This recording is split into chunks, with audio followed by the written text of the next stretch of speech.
పల్నాడు జిల్లా మాచర్ల నియోజకవర్గం దుర్గి మండలం నెహ్రూ నగర్ తండాకు చెందిన రమావత్ సాలిబాయ్ పింఛన్ కోసం వెళ్తూ చనిపోయిందని కొన్ని సోషల్ మీడియాలో ప్రచారాలు జరిగాయి అని పల్నాడు జిల్లా కలెక్టర్ శివశంకర్ అన్నారు. సోషల్ మీడియాలో వచ్చిన వార్త పూర్తిగా అవాస్తవమని అన్నారు. దుర్గి మండలం అధికారులను క్షేత్రస్థాయిలో ఈ ఘటనపై పరిశీలన చేశారు. దుర్గి మండల ఎంపీడీఓ ఆమె గత 2 రోజులుగా అనారోగ్యంతో బాధపడుతూ చనిపోయిందని ధృవీకరించారు. వృద్ధురాలు పింఛన్ కోసం గ్రామం విడిచి రాలేదు. సోషల్ మీడియాలో వచ్చిన పోస్టులన్నీ అవాస్తవాలు అని కలెక్టర్ శివశంకర్ అన్నారు. అందరికీ నమస్కారం. ఈరోజు కొన్ని సామాజిక మాధ్యమాల్లో సోషల్ మీడియా గ్రూప్స్లో దుర్గి మండలంలో నెహ్రూ నగర్ తండాకు సంబంధించిన రామావత్ సాలిబాయ్ అనే ఆవిడ పెన్షన్ కోసం వెళుతూ దారిలో పడి చనిపోయిందని చెప్పి కొన్ని మాధ్యమాల్లో వైరల్ అవుతున్న విషయం మీకు అందరికీ కొన్ని చోట్ల గమనించడం జరిగింది. ఇది ఎంపీడీఓగా దుర్గి మండలం ద్వారా పూర్తి స్థాయిలో ఎంక్వైరీ చేశాము.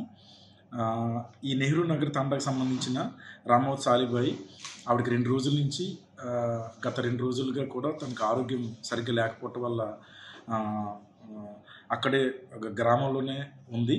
ఆవిడ ఎక్కడ కూడా పెన్షన్ కోసం ఆ గ్రామం విడిచి బయటికి రాలేదు. ఎందుకంటే నిన్నే మనం ఎంపీడీఓస్ ద్వారా పంచాయత్ సెక్రటరీస్ ద్వారా అందరికీ కూడా పల్నాడు జిల్లాకు సంబంధించి అందరికీ కూడా సమాచారం అందించడం జరిగింది. ప్రభుత్వ ఆదేశాల ప్రకారం ఎక్కడ కూడా ఇక్కడ దివ్యాంగులు కానీ వృద్ధులు కానీ బెడ్డెడ్ కానీ ఎవరెవరైతే కదలలేని పరిస్థితులు ఉంటారో నడవలేని పరిస్థితులు ఉంటారో అటువంటి వారందరికీ కూడా ఇంటి దగ్గరే పెన్షన్ ఇచ్చే కార్యక్రమం అన్నది చేయమని చెప్పి ప్రభుత్వం క్లియర్గా మార్గదర్శకాలు ఇచ్చింది. దాని ప్రకారం వారి ఇంటి దగ్గరికి పెన్షన్ ఇవ్వటం జరుగుతుందని చెప్పి సచివాలయ ఉద్యోగుల ద్వారా అందరికీ కూడా సమాచారం అందజేశాము.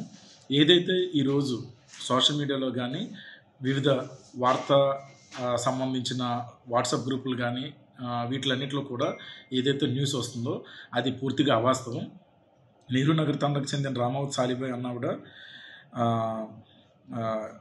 ఆరోగ్యం బాగోకపోవటం వల్ల సహజ మరణం పొందింది తప్ప పెన్షన్ కోసం వచ్చే దారిలో పడిపోయి చనిపోయింది అన్నది పూర్తిగా అవాస్తవం. ఇది ఎంపీడీఓ దుర్గి ధృవీకరించారు. సో ఈ వీడియో ద్వారా పల్నాడు జిల్లా ప్రజలు ముఖ్యంగా పెన్షన్దారులందరికీ కూడా నా విజ్ఞప్తి, ఎవరు కూడా మీరు దారిలో నడవలేని పరిస్థితుల్లో కానీ కదలేని పరిస్థితులు ఉన్నా అనారోగ్యంతో ఉన్నా ఎవరు కూడా మీరు సచివాలయం వద్దకు రావద్దండి. మీ దగ్గరికే సచివాలయ ఉద్యోగుల ద్వారా రాబోయే 2 రోజులు మీకు పెన్షన్ అన్నది డిస్ట్రిబ్యూట్ చేయటం జరుగుతుంది. ఆల్రెడీ ఈరోజు పల్నాడు జిల్లా 10% మందికి డిస్ట్రిబ్యూషన్ జరిగింది సాయంత్రం 5:30 వరకు. ఇప్పుడు ఇంకా జరుగుతూనే ఉంది. రాత్రి 9-10 వరకు కూడా జరుగుతుంది. ఇంకా రేపు పూర్తిగా జరుగుతుంది. సో ముఖ్యంగా వృద్ధులకు దివ్యాంగులకు అనారోగ్య సమస్యతో ఉన్న వారికి అందరికీ కూడా నా విజ్ఞప్తి, మీరెవరు కూడా ఈ ఎండలో ఇంత ఇబ్బంది పడి సచివాలయం వరకు రావాల్సిన అవసరం లేదు. మీ దగ్గరికే సచివాలయ ఉద్యోగులు వచ్చి పెన్షన్ ఇస్తారు. ఇది గమనించి మీరు ఆరోగ్యపరంగా జాగ్రత్తలు తీసుకోవాలని చెప్పి నేను కోరుతున్నాను. అలాగే ఎవరైతే ఒక పూర్తి స్థాయిలో ఆరోగ్యంగా ఉండి తక్కువ వయసు ఉన్న వాళ్ళు కానీ వీరు ఉంటూ ఇంకా ఎవరైతే రాని పరిస్థితులు ఉన్నారో వారందరికీ కూడా మా సచివాలయ ఉద్యోగుల ద్వారానే మీకు ఇంటి దగ్గరికి నేరుగా వచ్చి పెన్షన్ అందించడం జరుగుతుంది. ఇది ముఖ్యంగా సచివాలయ ఉద్యోగుల ద్వారా వృద్ధులకు దివ్యాంగులకు అనారోగ్య సమస్యలతో ఉన్న వాళ్ళకు బెడ్ రిటర్న్కి వీరందరికీ కూడా ఈ సమాచారం ఇవ్వాలని చెప్పి నేను కోరుతున్నాను. సో ఇటువంటివి అవాస్తవాలు ఈ తప్పు వార్తలను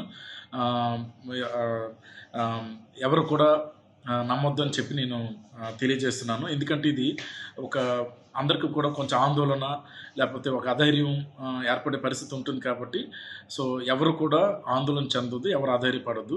మీ ఇంటి దగ్గరకు వచ్చి పెన్షన్ అందించే కార్యక్రమం పల్నాడు జిల్లాలో ఎంపీడీఓల ద్వారా సచివాలయ ఉద్యోగుల ద్వారా పూర్తి స్థాయిలో ప్రణాళికలు వేశాం కాబట్టి ఇది అందరూ గమనించి ఇటువంటి అవాస్తవ ప్రచారం నమ్మొద్దని చెప్పి నేను మీకు అందరికీ కూడా తెలియజేస్తున్నాను. Thank you.